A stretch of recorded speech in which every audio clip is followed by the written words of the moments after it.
Hi, good evening. I'm Keely Hitchings, a board member with SC for Ed. Joining me today is Senator Scott Talley from Senate District 12, here for a Q&A on education. Thanks for joining us, Senator Talley. Glad to be here, and thank you very much for having me. Absolutely. We're giving all candidates the first 2 or 3 minutes to kind of introduce themselves and say anything they'd like to say in general, and then I have 4 questions for you. Okay, excellent. Thank you. Again, I'm Scott Talley. I represent Senate District 12, which is in Spartanburg and Greenville counties in the upstate of South Carolina. I was elected to the Senate in 2016, so I'm in my first term. I come from a family of educators. My father was a high school history teacher at Dorman High School here in Spartanburg. My mother was on the District 6 school board for 16 years. My brother is currently a middle school principal here in Spartanburg County. My sister-in-law, his wife, is a teacher at high school. My brother-in-law is a school board member over in York County. So we have a lot of involvement in the public schools. My children are all in public school. I have a 9th grader at the Dorman Freshman Campus. I have a 7th grader in middle school, and then I have a 2nd grader in elementary school. My wife and I are both products of South Carolina's public school system. I attended school here in Spartanburg County and then got my undergraduate degree at Wofford College before going to law school at the University of South Carolina. My wife, Kelly, went to Northwestern High School, came through that district over in York County, and then graduated from Winthrop University. So I'm fortunate to serve on the Education Committee in Columbia. Obviously, there's a lot of important issues that were being addressed and talked about. Frankly, from my experience in the Senate, while it's only 3 years, I think those are conversations that need to be had, and I'm glad to see the focus on education. And I hope that either in our extended session this year, or if I'm fortunate to be reelected into 2021, we will continue those discussions. So I look forward to your questions. All right, thank you. So the first one's fairly general. What is your opinion of the state of public education in South Carolina today? Well, great question. And I said earlier this spring that we all, and when I say we all, I mean every legislator in Columbia campaigns and says that education is a top priority. And so that's why I said what I did a minute ago. I'm glad to see us having these discussions about education and trying to bring ideas to the table. Of course, there were separate conversations going on in another subcommittee about school funding formulas. Chairman Hembry and I had conversations about putting together another group to look at class size and discipline issues and take testimony again from people across the state of South Carolina. That's something we've heard a lot about this spring. So I always remember a sign I saw growing up that said, "Room for improvement is the biggest room in the world." And so I think that describes our education system. We have a lot of positives in our education system. We're very blessed. The schools my children attend, I realize that's not the same across the state. But education, for me, begins before kindergarten. I've been a big advocate of early childhood education. Put a study committee together that I chaired through the budget process last year to look at how we can try to break down silos, so to speak, amongst state agencies and put more focus on early childhood education so that kids come to our kindergartens and our public schools ready to learn with some foundation. And so that's something that I'm passionate about. I want to continue to see work on because I think that will transcend into education in the public schools, K-12 as well. Awesome. Thank you very much.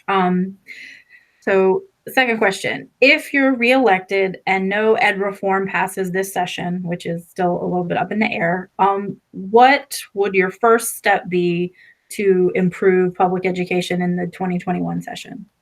Good, great question. First, I hope, and of course, in light of our current situation, my first goal would be as safely as possible, but as quickly as possible, we get back to normal, where we can open our classrooms. So many things come to mind right now, stories we've heard during this e-learning experience. Even here in my district, which is a very blessed district, in South Carolina. We have kids that don't have access to broadband. And so with taking Chromebook home and assignments and things of that nature, we got to look at things even like expanding rural access to broadband so that if this ever happens again, or if it's going to be something we have to install, those are things we've got to address now. In the next session, hopefully I'm there. I would really like to work on the class size issue. When our subcommittee on S419 traveled to state earlier this year, I realized there's some things that weren't in that bill that were very important to people. It's going to be really, really hard to get a one bill fix to everything. But that's an issue we need to address, not only because of education and normal, but if we return into school, class sizes are obviously going to be something we're going to have to deal with while this virus is still a threat to society. So on the surface, those would be two things.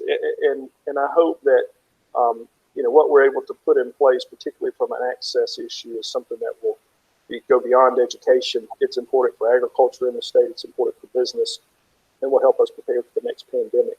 But those are things in particular. And also, I mentioned earlier, too, while I'm not on that subcommittee that's working on looking at school funding formulas, that's been a topic of discussion in South Carolina for years and years and years and years. So again, it's something that we are finally bringing some focus to. I hope that work will continue and they'll bring something forward that all of us on the Education Committee can consider. That segues beautifully into question 3, which is actually about funding of public education. I know you're not on that committee, but could you speak to what you would like to see come out of that work about our funding formula? Simplified.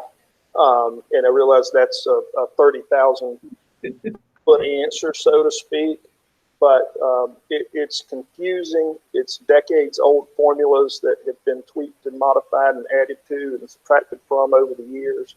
But I think from a pure funding standpoint, we've got to figure out how we properly allocate dollars across the state. I think part of that is providing more flexibility at the local level. Fortunately here, Greenville County has 1 school board. Spartanburg County has 7 school boards. But we stay in constant communication on both delegations with our educators. We have a good working relationship. And so, there are going to be programs, particularly coming out of this, that I think on the local level, you are much better suited to handle and allocate funds to than us trying to come up with a one-size-fits-all approach for everything in Columbia. Okay, excellent. And the last question. So distance learning and the COVID-19 school closure has shown us that learning can and does happen without high-stakes tests. So with that in mind, what would a successful accountability system for public education in South Carolina look like? Yeah, great. Again, big picture. I go back to what I said earlier about early childhood education. If we can make reforms to those agencies that are serving early childhood so that we're at least giving parents, grandparents, guardians, whatever the case may be, opportunities to help start developing young South Carolinians' brains as soon as possible by exposing them to reading, things of that nature. And if we do that, I would love to see us come up with a measure that's not tied to some standardized test, but we look at our graduation rates. We look at the number of children entering higher education down the road. And I've explained to people, I realize in the day and age we live in, particularly in politics, everybody is looking for what's the quickest way? What is, instant gratification? What have you done for me lately kind of approach? And I just don't think that's going to really work in education. I mean, you can't expect, and I realize we do this now, you can't expect a school in Spartanburg County that has certain socioeconomic backgrounds, parental involvement, from inside the school to what's that child doing when it leaves the school at 3 in the afternoon until 7:30 the next morning that impacts what it does the next day, to a child in a lower part of the state, county that may not have the resources, may not have the support at home. And it goes back to the funding thing too. So that's a long answer to your question about accountability, but Um, we're not going to be able to just say, okay, this school scored this on this test this year, particularly now. Yeah. We were talking before we went live, and I mentioned my 3 kids here. You get the reports from the teachers that say, hey, we hadn't heard from so-and-so in 3 or 4 weeks. So those things are going to take some time to get back to the normal. But I hope we can come up with success measures that really look at the progress of a child through our school system and their ability to go and contribute to society. Not be somebody that is going to end up dropping out, not be somebody that's going to pursue whatever work-related career or military career they can. And that's a long-term fix. It's not a short-term fix, but I think that's really how we need to be measuring success. Thanks. I like that idea of measuring success. Sounds a lot nicer than accountability. Understood. Accountability is a nice political buzzword that you ask 10 people what it means, you probably get 10 different answers. Same in education, probably. So that's it for prepared questions. Is there anything else you'd like to share with people? No, I appreciate the opportunity to do this. If I may, if your members who are listening have further questions, feel free to email me. My email address in Columbia, which I get even when I'm home, is scotttalley@scsenate.gov. Feel free to call my Columbia office, 803-212-6048. We will be back in session next week, but I get those emails and I get those messages even when I'm back home in the district. So if there's something we didn't touch on or somebody has any questions, particularly those folks in Greenville and Spartanburg County, feel free to reach out. I'm happy to answer it. I hope I'm there in the 2021 session to continue working on these issues. It's important to my family, but it's also important for the future of the state. All right. Thank you very much for joining us tonight. Thank you. Have a good evening. You too.